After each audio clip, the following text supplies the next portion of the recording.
Olá pessoal, estamos aqui na TV Mundi, no programa Enigmas, um programa onde o normal é ser diferente. E aqui o normal é ser paranormal. Totalmente normal, né, Kátia Gaia? É sim, Cris. Falando em ser diferente, hoje nós temos aqui um pesquisador que é um ícone da ufologia. Pesquisador há mais de 30 anos, tem o maior acervo de documentos oficiais sobre vários casos ocorridos no Brasil e no mundo.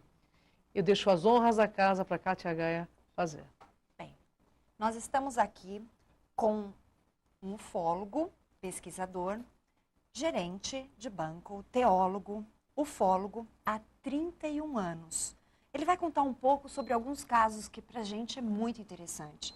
Então, Um pouco sobre esse acobertamento militar nos casos ufológicos no Brasil, por gentileza. Atualmente nós vivenciamos aí uma liberação de documentação em vários países. Inclusive o próprio Brasil, né, já tem liberado os seus arquivos ufológicos. Nessa documentação que você tem, o que você constata de mais interessante?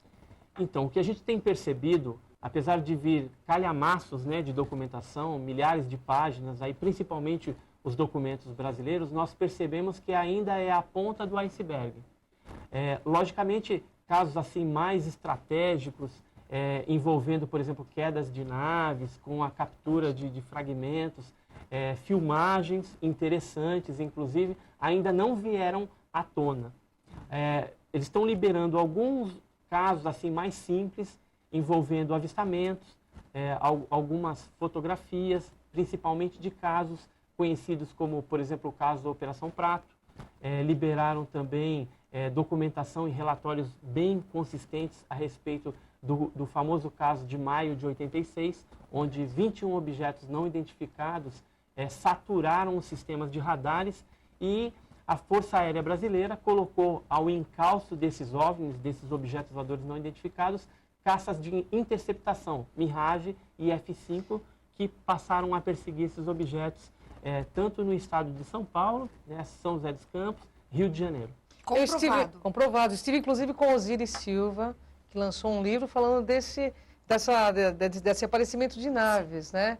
Me fala uma coisa, Edson, pela tua pesquisa, eu sei que você está há muitos anos nesse trabalho, é uma pessoa seríssima. Eu gostaria de saber de você, por que você, na sua opinião, por que os governos encobrem a presença alienígena no nosso planeta? Então, essa é uma pergunta que sempre vem à tona, né, nos congressos que nós participamos, e fica claro que as potências, elas querem capturar, ou algumas já até capturaram naves, e através de um processo de engenharia reversa, eles constroem os seus discos voadores terrestres para utilizar com fins bélicos, né? Então, para o quê? Para dominar outras nações, né? Então, um dos fatores do acobertamento é por causa de ter essa tecnologia alienígena para usar com fins bélicos. Um outro fator do acobertamento é o fator religioso, né? Porque se liberar muito esse tipo de assunto, pode, como a gente tem uma camada, abrir, né, vir à tona de que o fenômeno ufológico é realmente verdade, e aí poderiam largar, né, da religião, e aí seria uma convulsão social que seria de difícil controle. Um outro fator também importante é o fator de segurança. Se sabe que, com relação aos OVNIs, os militares não têm tido muito sucesso com relação ao controle desses objetos. Correto. E nós, como cidadãos civis, nós pagamos impostos. Sim. E aí o que acontece? Nós não temos a segurança que eles prometem, apesar de pagarmos os nossos impostos, então é mais fácil acobertar, não falar abertamente a respeito desse assunto para o público, porque poderia gerar aí, de repente, até algum processo, né? Pessoas que foram, por exemplo, abduzidas, né? Que tiveram suas vidas fragilizadas, atentadas ou violadas por algum tipo de pesquisas desses alienígenas, e eles poderiam colocar um processo contra o governo, eu quero agora uma indenização. E aí, como é que Verdade. fica? Eu acho Então, interessante isso, porque realmente a segurança que você está colocando não é uma segurança que a gente entende, é uma segurança diferenciada que seria necessário no caso. exatamente. E em relação ao fenômeno ufológico, não existe essa segurança. Com certeza. Não tem. O que você está colocando é claro. Uhum. E o acobertamento, ele hoje, apesar da gente ter uma liberação de documentação, ele ainda é um pouco velado. Ele existe ainda porque os principais casos, né, envolvendo coisas estratégicas, entidades biológicas não classificadas também, isso aí eles ainda estão mantendo em sigilo. Principalmente países que trocam informações com o governo norte-americano, que já adota essa política há muito tempo, desde 47, e infelizmente eu acredito que nem nos próximos 50 anos a gente vai ter uma liberação total desses Edson, fenômenos. eu tenho uma pergunta que eu acho que é muito pertinente e que até o internauta, eles enviam as perguntas para nós e eu acho que eles vão gostar dessa pergunta. Qual é a tipologia desses seres pelas suas pesquisas? Então, a tipologia ela é variável. Assim, a básica que se convencionou dentro da ufologia tem o tipo alfa, que são aqueles baixinhos de 1,20 m, geralmente tem a pele cinzenta, com olho escuro. Geralmente são os abdutores, que fazem pesquisas com os seres humanos. Tem o tipo beta, que é bem parecido com o ser humano. Se eles vestirem aí um terno, entendeu? Eles entram numa festa tranquilamente, assim, não tem muita variação. Apesar do que geralmente eles têm feições bem marcantes, e gama, que aí já entraria, por exemplo, o ET, do caso Varginha, robôs, criaturas com o corpo todo coberto de pelos, a própria fenomenologia chupacabra, né, que foi denominado chupacabras. Então entraria nessa outra tipologia. Certo. Esses seres também estão catalogados intraterrenos ou não, Edson? Sim. Na verdade, a gente estaria entrando aí, quando fala de intraterrestre ou extraterrestre, ou seres de outras dimensões, a gente está entrando mais no aspecto de hipótese da origem desses seres extraterrestres. Certo. E a hipótese intraterrestre, dentro da pesquisa metodológica, científica que nós fazemos, ela não está descartada. Correto. Principalmente porque nos anos 90, nós fizemos uma pesquisa bem séria numa região do Vale do Ribeira, uma cidade chamada Iporanga, onde tem lá mais de 300 cavernas, já catalogadas oficialmente pelo PETAR, que é o Parque Estadual e Turístico do Alto Ribeira. E existe uma região, uma casuística muito interessante naquela região, onde já se viu, inclusive, objetos entrando e saindo de dentro das cavernas. A nossa equipe esteve lá. Olha que interessante. E o nosso fotógrafo, o Jamil Villanova, além de outros fotógrafos também que participaram, chegaram a fazer várias fotos desse fenômeno lá na região, esse fenômeno luminoso.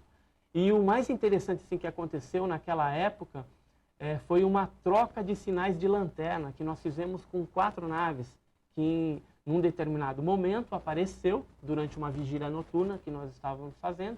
Estávamos ali num grupo de aproximadamente 15 pessoas e todas as pessoas viram aquele fenômeno se manifestando. E, em certo momento, nós trocamos sinais de lanterna, piscava uma vez, o objeto respondia com uma piscada, a gente fazia 3, ele respondia 3, até que, num certo momento, eu estava coordenando toda essa ação, falei para o pessoal piscar a lanterna, todo mundo assim aleatoriamente, quando eu falasse para, todo mundo pararia.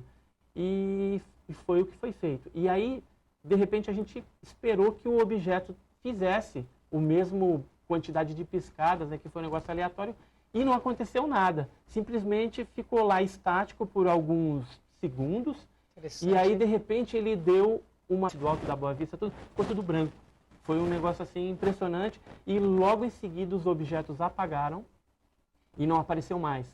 Esse fenômeno ele iniciou-se às 0h20 do dia 26 de fevereiro de 1995 e ficamos lá até 2 horas da manhã e depois não apareceu mais nada. Na volta, quando nós chegamos no bairro da Serra, aí fomos comer lá um pastel, tomar um caldo de cana, porque fica aberto, ali é a região de cavernas, chegou um grupo dentro de um carro e eles vinham comentando que tinham sido seguidos e tinham avistado umas luzes na estrada.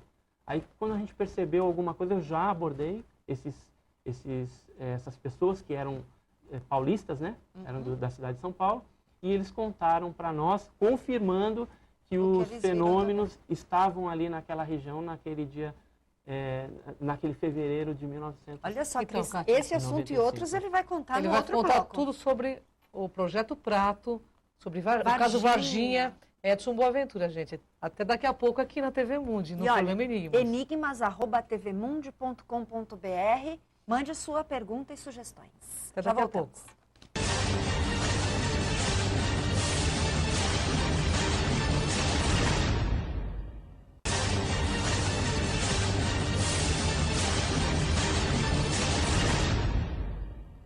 Estamos aqui de volta com o programa Enigmas na TV Mundi, com convidado especial, né, Cris? Super especial. Edson Boaventura Júnior, um ícone da ufologia, pesquisador. Ele faz a parte científica da ufologia. Tudo bem, Edson? Tudo bem. Hoje eu quero que o Edson conte tudo sobre o Projeto Prato, Operação Varginha, que ele foi um dos pesquisadores que esteve lá, em loco, né, Edson? Conta um pouco pra gente. Então, assim, para falar da Operação Prato e até do caso Varginha, a gente precisaria aqui de umas 4 horas, mais ou menos. Com certeza. Como a gente não tem muito tempo, eu vou tentar resumir. Claro. A Operação Prato, assim, dentro da ufologia, foi um fenômeno assim, muito interessante e que a Força Aérea Brasileira pesquisou lá em Belém do Pará, aliás, nos estados de Maranhão e Pará, e depois em 1981, porque isso aí foi 77, 78, 79, em 81 eles migraram para a Amazônia, que o fenômeno continuou se manifestando lá.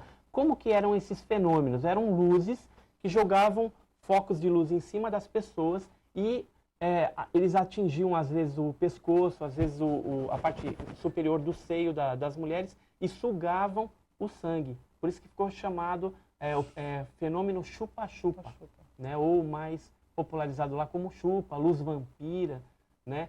E muitas pessoas das populações ribeirinhas ali foram atacadas por esses fenômenos. E os prefeitos das cidades começaram a se atemorizar, entraram em contato com o 1º Comando Aéreo do Pará e a Força Aérea mandou para lá um capitão chamado Irangê Holanda. Sim. E junto com uma equipe de militares, o Sargento Flávio, por exemplo, foi o cinegrafista, e eles fizeram vários filmes Super 8 coloridos, preto e branco, desse fenômeno, e chegaram a tirar mais de 500 fotos desse fenômeno na região. Além de gerar aí centenas de páginas de documentação oficial sobre o fenômeno ufológico naquela região. Então, a Operação Prato foi, assim, muito importante. Teve lá na região alguns pesquisadores, como Bob Pratt, um americano, e Jacques Vallée esteve pesquisando lá também, que é um francês, e vários pesquisadores brasileiros, né? Daniel Rebisso, e eu, por exemplo, tive em 2002 lá também, coletando alguns casos e percebi que essa fenomenologia chupa-chupa, ela não se encerrou. Com relação agora, a gente mudando um pouquinho o assunto para o caso Varginha, eu estive envolvido nessa pesquisa durante cerca de 1 ano. Né? Olha só. E o caso Varginha aconteceu do dia 19 para o dia 20 de janeiro de 1996. O que se fala lá? Que uma nave teria caído numa fazenda próxima. Existem testemunhas lá, o Eurico e a Euralina de Freitas, que viram um objeto passando numa determinada noite lá, soltando muita fumaça. Aparentemente, esse objeto tinha sido abalroado por algum armamento terrestre. Militar ou não? Militar. Inclusive, o governo americano, ele comunicou ao governo brasileiro. O governo brasileiro imediatamente viu qual que era a base mais próxima, que ficava a 15 quilômetros do local, que é Três Corações, a ESA, né? A ESA em Três Corações, que é uma base do Exército, e mandaram os militares para lá. Essa nave caiu, algumas criaturas se refugiaram numa mata, próximo ao Jardim Andere, e logo pela manhã, algumas pessoas transeuntes que estavam andando ali, viram uma criatura num barranco. Uma criatura estranha, tal, resolveram chamar o bombeiro, porque animais selvagens assim geralmente é chamado bombeiro. Aí o bombeiro foi lá, com redes, tudo, capturaram a primeira criatura. Em seguida chegou um caminhão modelo 1418 com lona camuflada, aqueles de tropa, e Olha só. levaram essa criatura para a ESA, para a Escola de Sargento das Armas em Três Corações. Posteriormente, à noite, à tarde, né, teve 3 meninas, 3 empregadas domésticas que viram uma criatura agachada num terreno baldio, e à noite houve uma operação militar também, porque a polícia civil, militar já estava acionada ali, o exército já tinha se articulado com eles, e um policial civil chamado Marco Elixerese, junto com o seu colega, andando de carro ali pelas ruas do bairro de Jardim Andere, viram quando uma criatura passou em frente da viatura. Viatura não, era um carro particular, civil, do próprio Marco Elixerese.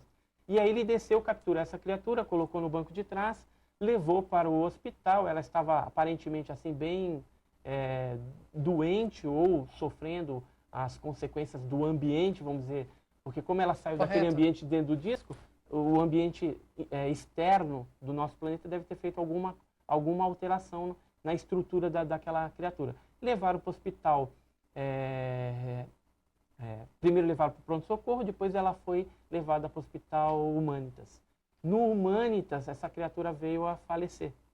E aí fizeram uma operação no dia 22 de janeiro, alguns caminhões foram para lá, tiraram essa criatura, tudo foi filmado, e foi levado para a ESA em Três Corações. No dia seguinte, bem de manhãzinha, saiu um comboio de caminhões rumo à Escola Preparatória de Cadetes em Campinas, depois levaram para a Unicamp, onde o Badam Palhares fez alguns testes com uma criatura, a gente depois ficou sabendo, uma criatura viva e uma criatura morta. Fizeram as necrópsias ali na criatura morta também.